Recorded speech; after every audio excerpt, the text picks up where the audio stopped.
నాలుగో రోజు యథావిధిగా కొనసాగుతున్న సింగరేణి అద్దె వాహనాల యజమానులు సమ్మె నేపథ్యంలో 3 డిమాండ్లతో సింగరేణి వ్యాప్తంగా భూ నిర్వాసితులకు ఇచ్చిన అద్దె వాహనాలు సింగరేణి వ్యాప్తంగా ఎక్కడి అక్కడ ఆగాయి. RG2 GM ఆఫీస్ ముందు అద్దె వాహన యజమానులు ధర్నా చేశారు.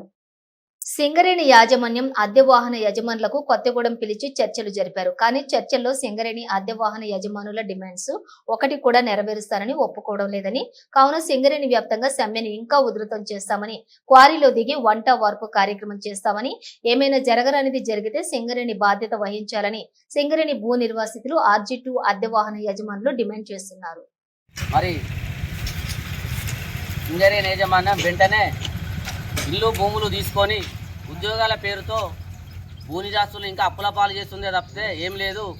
ఒక సింగరేణి ఆపరేటర్కు 1,40,000 రూపాయల జీతం ఉంటే ఒక వెహికల్ ఇచ్చేసి 2,000 కిలోమీటర్లు తింపుతూ అదనంగా ఇంకో 3,000 కిలోమీటర్లు తింపుతుంటూ మళ్ళా ఆర్థికంగా నష్టపెట్టడం జరుగుతుంది. కాబట్టి సింగరేణి యాజమాన్యం వెంటనే సమస్యలు పరిష్కరించని ఎడల పెద్ద మొత్తంలో ఓబీలకు పోయి కూడా ఓబీలలో కూడా దిగి పెద్ద మొత్తంలో ధర్నా చేయడానికి కూడా సిద్ధమవుతున్నాం.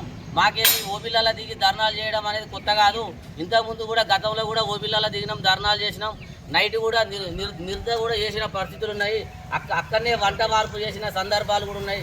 వెంటనే యాజమాన్యం నిన్న డైరెక్టర్ పాగారు ఒక చర్చలకు పిలిచి నామమాత్రంగానే చర్చలను విఫలం చేయడం జరిగింది. కనుక మాకు సీఎంపీ కట్టమని 30 రోజులు కట్టమని అడుగుతుర్రు.